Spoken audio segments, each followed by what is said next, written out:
யார் ஜாதகத்துல எல்லாம் லக்னத்துக்கு 7ஆம் இடத்துல சனி இருக்கோ அவங்க எதிர்பார்ப்பை வச்சுக்கூடாது. சனி எந்த இருக்கு, லக்னமா வேணா எந்த இருக்கலாம். லக்னமா வேணா இருந்துக்கலாம். லக்னத்துக்கு 7ல சனி லக்னத்துல இருக்கணும். 7ல சனி. சனி உங்க ஜாதகத்துல எந்த பாவத்துல இருக்காரோ அந்த பாவத்துக்கிட்ட நமக்கு முதல் ஐயா வணக்கம்.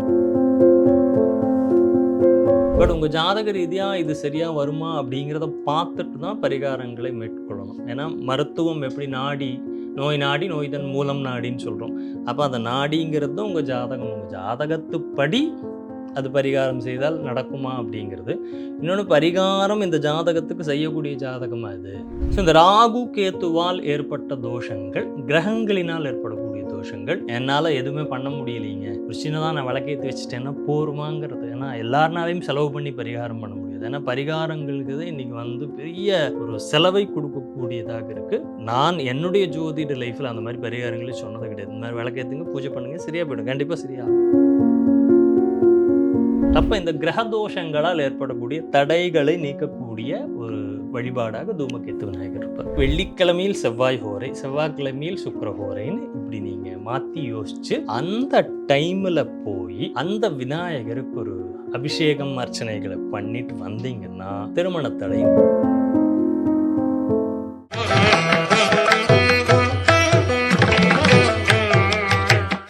சார் வணக்கம். வணக்கம். நம்மளுடைய முழு முதற் கடவுள் அப்படின்னா விநாயகர் தான். விநாயகரை தொட்டு தான் நம்ம எந்த விஷயத்தை ஆரம்பித்தாலுமே நமக்கு வெற்றி அப்படிங்கிறது எல்லோருக்குமே தெரிஞ்ச ஒரு விஷயம். இந்த கல்யாணம் ஆகாமல் நிறைய பேர் ப்ராப்ளமில் இருக்காங்க. திருமண தடையாக இருக்குது. அது முதல் கல்யாணமோ 2வது கல்யாணமோ ஏதோ ஒன்று கல்யாணம் ஆகலை. சில பேருக்கு ரொம்ப வருஷமாக வீட்லேயே நிறைய பேர் கல்யாணம் ஆகாமே இருப்பாங்க. இந்த திருமண தடை உடஞ்சி உடனே நிவர்த்தி அப்படின்னா எந்த இடத்துக்கு போகலாம்? ஸ்ரீ குருப்யோ நமஹ. திருமண தடை இன்னைக்கு பார்த்தீங்கன்னா ஃபஸ்ட்டு காரணம் எக்ஸ்பெக்டேஷன். பொண்ணு வீட்டில் இருக்கக்கூடிய அந்த விஷயங்கள் ரொம்ப மோசமாக இருக்குது அப்படின்னு சொல்லலாம். ரொம்ப எக்ஸ்பெக்டேஷனை வச்சுட்டு அவங்க போடுற அந்த சட்டத்திட்டங்கள்னு சிலதெல்லாம் ஃபேஸ்புக்கில் பார்க்குறப்ப சிரிப்பாக இருக்கும். பட் ஆனால் ப்ராக்டிக்கலாக அப்படி தான் இருக்காங்க அப்படிங்கிறத சொல்லுது. இன்றைய திருமண தடைக்கு காரணம் அவங்களுடைய சம்பாத்தியம், அதே சம்பாத்தியத்தில் இருக்கக்கூடிய பையன்தான் வேணுங்கிற அந்த எதிர்பார்ப்புகள் தான் முக்கியமான காரணம். யார் ஜாதகத்துல எல்லாம் லக்னத்துக்கு 7ஆம் இடத்துல சனி இருக்கோ அவங்க எதிர்பார்ப்பை வச்சுக்கூடாது. சனி எந்த லக்னமா எந்த லக்னமா வேணா இருந்து, லக்னத்துக்கு 7ல சனி. சனி உங்க ஜாதகத்துல எந்த பாவத்தில் இருக்காரோ அந்த பாவத்துக்கிட்ட நமக்கு முதல் ஐயா வணக்கம்னு ஆயிடணும். அங்கே நம்ம நான் தான் அப்படின்னு லக்னத்தில் இருந்ததுன்னா நான் தான் அப்படிங்கிறத நினச்சான்னா கண்டிப்பாக அங்கே ஒரு அடி ஒழுகும். சனி நீதிமான், சனி பணிவான விஷயங்களை மாத்திரமே எதிர்பார்க்கக்கூடியவர். சனி ரொம்ப எதிர்பார்த்தீங்கன்னா உங்களுக்கு நேரெதிராக தான் வேலை பண்ணுவார்.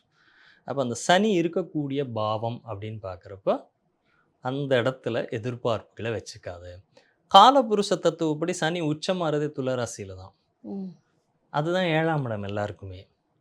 அப்போ எப்படி இருக்கும்? மனைவி அமைவதெல்லாம் இறைவன் கொடுத்த வரம் தான். அப்படித்தான்.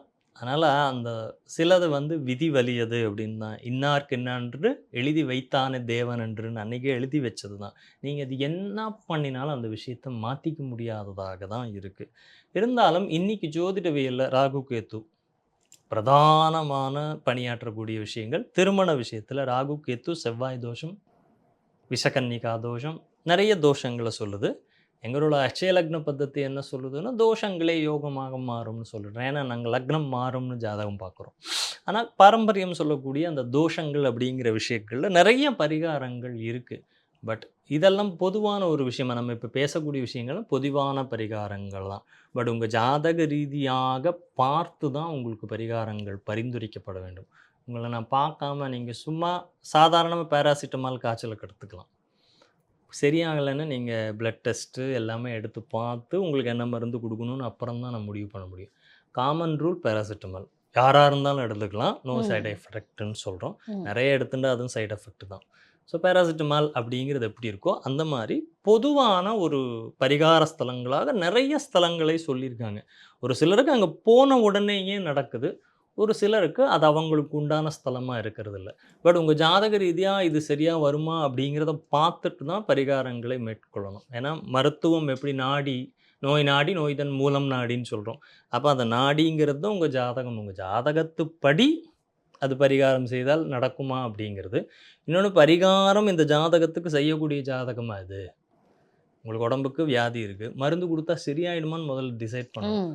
ஒவ்வொன்றா ட்ரை பண்ணி பார்க்குறது. நீங்கள் இங்கே போயிட்டு வாங்க பார்ப்போம், போயிட்டு வந்துட்டீங்க ஆகலை, இந்த மருந்து எடுத்துட்டீங்க சரியாகல, அந்த மருந்து எடுத்து ஆக்சுவலாக உங்களுக்கு ஒன்றுமே வேண்டியதில்லை, லங்கனம் பரம ஔஷதம்னு உபவாசம் இருந்தீங்கன்னா சரியாக போய்டும் இருக்கும் உங்கள் உடம்பு. ஆனால் ம். நான் என்ன பண்ணுறேன், எனக்கு பழகிக்கிறதுக்கு நிறைய மருந்துகளை கொடுத்து கொடுத்து உங்களை எலியாக மாற்றிடுறேன், டெஸ்ட் பண்ணுறேன். அப்படித்தான் இன்றைய நிலை இருக்குது. இது ஆகலையா சரி அடுத்தது, அடுத்தாகலையா அடுத்தது. ஆனால் ஜோதிடம் மிக தெளிவாக சில விஷயங்களை கொடுத்துருக்கு. அதில் ஒரு விஷயம், விநாயகருக்கு நிறைய பெயர்கள், சக்தி விநாயகர், அந்த விநாயகர், நிறைய பேர்லாம் நம்ம பார்த்துருப்போம். தூமகேத்து விநாயகர்னு கேள்விப்பட்டிருக்கோமா? தூமகேது விநாயகர். ம். நம்ம வந்து அர்ச்சனை செய்யும்போது தூமகேதுவே நமகான்னு தூமகேத்துவே சொல்லி தான் நமகான்னு தான் சொல்லியிருக்கீங்க. சொல்லு. தூமகேத்து விநாயகர் எங்கேயாவது இருக்காரா? இல்லை, கேள்விப்பட்டதில்லை. தூமகேத்து விநாயகர் வேற ஒன்றும் இல்லைங்க. ஒவ்வொரு அரச மரத்தடியிலும் இருக்கிறவரும் தூமகேத்து விநாயகர் தான். ம். 2 பக்கம் நாகருக்கு நடுவுல விநாயகர் இருந்தா தூமகேத்து விநாயகர். ம். கேத்து தூமங்கிறது தூமவர்ணம் அப்படிங்கிறது ஆக்சுவலா ராகுவை சொல்லக்கூடியது. தூம்ரவர்ணன் ராகு. ராகு, கேத்து அப்படிங்கிறது தான் பாம்பு அப்படின்னு எடுத்துக்கிறோம். இந்த 2 பாம்புக்கு மத்தியத்துல ஒரு விநாயகர் இருந்தாருன்னா அது தூமகேத்து விநாயகர். ஆனா பர்ட்டிகுலரா தூமகேத்து விநாயகர் அப்படிங்கிறது உங்களுடைய இந்த ராகு, கேத்து தோஷத்தினால் ஏற்படக்கூடிய தடைகள். ஏன்னா ராகு, கேத்துங்கிறது என்ன? உங்களுடைய டிஎன்ஏ. ராகு, கேத்து தான் பிக் பாஸ். நம்ம எல்லா கிரகங்களோடையும் பலம் வாய்ந்த கிரகம் எதுன்னா ராகு ராகு, கேது. கேத்து தான். அப்ப இந்த ராகு, கேத்து தான் சில விஷயங்களை நிர்ணயம் பண்ணுறது. உங்களோட டிஎன்ஏ கான்செப்டாகவும் ராகு, கேத்து தான் இருக்குது. நீங்கள் அந்த மருத்துவத்தினுடைய அடையாளமாக இருக்கக்கூடிய ஒரு இது ஆமா, பார்த்தீங்கன்னா, அந்த சிம்பலும் பாம்பு வந்து சுந்தின மாதிரி தான் அந்த சிம்பலே இருக்கும். ஆமா. அது ஆக்சுவலி டிஎன்ஏ சிம்பல். ம். பாம்பு அப்படிங்கிறது ராகு, கேத்து அப்படிங்கிறது செம்பாம்பு, கரும்பாம்புன்னு இருக்கும். ம். ம். இன்ஃப்ராரெட்டு, அல்ட்ரா வயலட் அப்படின்னு எடுக்கிறோம். அந்த ரேசஸ் தான் அது அந்த சூரியனிலிருந்து வரக்கூடிய அந்த விஷயத்தை ஃபில்டர் பண்ணி கொடுக்கக்கூடிய ஒரு நிழல் கிரகங்கள் தான். பட் இந்த நிழல் வந்து நம்மளை பாதிக்குமானா பாதிக்குது. பூமி சுத்துது, சந்திரன் சுத்துறாரு. இது 2க்கும் மத்தியத்தில் ஏற்படக்கூடிய ஒரு விசை தான் ராகு, கேது. அந்த விசையே பாதிப்பை கொடுக்குது அப்படிங்கிறான். அப்போ ராகு அப்படிங்கிறது அம்மா வழியும், கேத்துங்கிறது அப்பா வழியும் அப்படின்னு எடுத்துக்கிறோம். அப்போ இந்த அப்பா வழி, அம்மா வழியில் இருக்கக்கூடிய அந்த தோஷங்கள் அதிகம் இருந்தால் தான் ஒருத்தருக்கு லக்னத்திலேயோ 7ஆம் இடத்துலையோ கேத்து வரும். 2ஆம் இடத்தில் 8ஆம் இடத்தில் கேத்து ராகு, கேத்துக்கள் வருவாங்க. 5ல் ராகு இருந்தால் பரவாயில்ல, 5ல் கேத்து இருந்தால் புத்திர தோஷம்னு சொல்லிடுறோம். ம். ஏன்னா கேத்து வந்து சுருக்குதல் அப்படிங்கிற விஷயத்த பண்ணும். ஒரு விஷயத்தை சுருக்கும். ராகு ஒரு விஷயத்தை வளர்த்து விடும், பிரம்மாண்டத்தை நோக்கி வளர்த்து விடும். அது நல்லதாகவும் இருக்கலாம், வளர்ச்சி நல்லதாகவும் இருக்கலாம், கெட்டதாகவும்.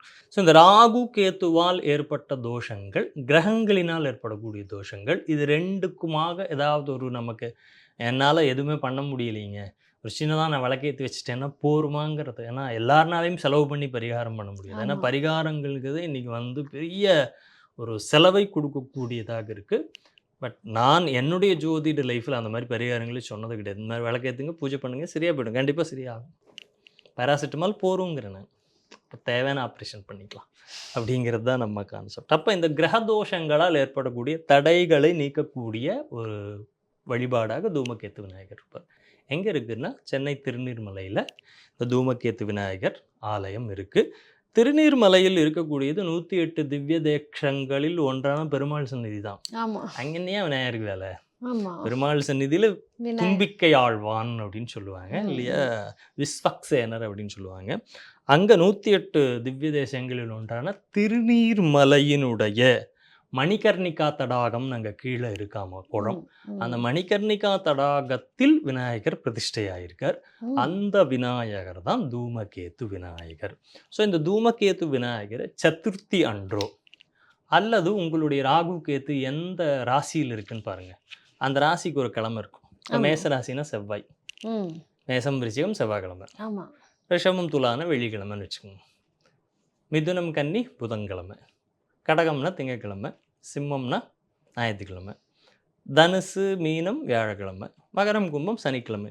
எந்த ராசியில் இந்த ராகு, கேத்துக்கள் உட்கார்ந்துருக்கோ அந்த 2 கிழமைகள் எடுத்துக்கோங்க. ஏன்னா 2 ராசிகள் இருக்கும். ரிஷபத்தில் இருந்ததுன்னா விருச்சிகத்திலும் இருக்கும். அப்போ வெள்ளியும் செவ்வாயும் எடுத்துக்கணும். அல்லது வெள்ளிக்கிழமையில் செவ்வாய் ஹோரை, செவ்வாய்க்கிழமையில் சுக்கிர ஹோரைன்னு இப்படி நீங்கள் மாற்றி யோசித்து அந்த டைமில் போய் அந்த விநாயகருக்கு ஒரு அபிஷேகம் அர்ச்சனைகளை பண்ணிட்டு வந்தீங்கன்னா திருமணத்தடை நீங்கும். அது மாத்திரமல்ல, இந்த தூமகேத்து விநாயகர் சந்நிதியில் நடக்கக்கூடிய சதுர்த்தி அன்னைக்கு பண்றாங்களாம். ம், ம். அது குழந்தை வரத்தை கொடுக்கக்கூடியதாகவும் இருக்கு. குழந்தை ஓகே. பாக்கிய தடையும் ராகு நிறைய கேத்து தான் பேருக்கு. ஆமா, உருவாக்குது. ஆமா. அப்ப அந்த ராகு கேத்துக்கு ஒரு பரிகார ஸ்தலமாக, ராகு கேத்துக்கு சிம்பிளா நான் ஒரு பூஜை பண்ணிக்கணும், இல்ல என் தடை நீங்கணும்னு நினைக்கிறவங்க, முதலே விநாயகர்னா தடைகளை விநாயகனே வல்வினை வேறறுக்க வல்லவன் தான். ம், ம். வல்வினையவே வேறறுத்துருவாருங்கிறப்ப ராகு கேத்து தடைய வேறறுக்க மாட்டாரா? ஸோ கண்டிப்பா. அப்படி இந்த திருநீர்மலையில் இருக்கக்கூடிய தூமகேது விநாயகர் மணிகர்ணிகா தடாகத்தில் அமர்ந்துள்ள தூமகேது விநாயகரை போய் வழிபட்டால் திருமணத் தடை நீக்கிறது மாத்திரம் அல்ல, புத்திரபாகியத்துக்கு உண்டான விஷயத்தையும் அனுகிரகம் பண்றாரு. அருமையான ஒரு பதிவு. ஏன்னா தூமகேது அப்படின்னாலே இன்னும் வந்து தூமகேது விநாயகர் ஓகே. தூமகேதுன்னா என்ன அப்படிங்கிற விஷயம் இன்னைக்கு நிறைய பேருக்கு தெரிஞ்சிருக்கும். ராகு, கேது மத்தியில அரச மரத்துக்கு கீழ இருக்கக்கூடிய எல்லா பிள்ளையாருமே வந்து தூமகேது விநாயகர் தான். ஸ்பெஷலா திருநீர்மலையில இருக்கக்கூடிய இடத்துக்கு போம்போது, திருமண தடை, குழந்தை பேறு இதில எந்த பிரச்சனையும் இல்லாம உடனே அவங்களுக்கு இல்ல கொஞ்சம் காலகட்டங்கள்ல நிச்சயமா ஆனா நிறைவேறக்கூடிய ஒரு விஷயமா இருக்குன்னு சொல்லி அற்புதமான ஒரு விஷயம் சொல்லியிருக்கீங்க.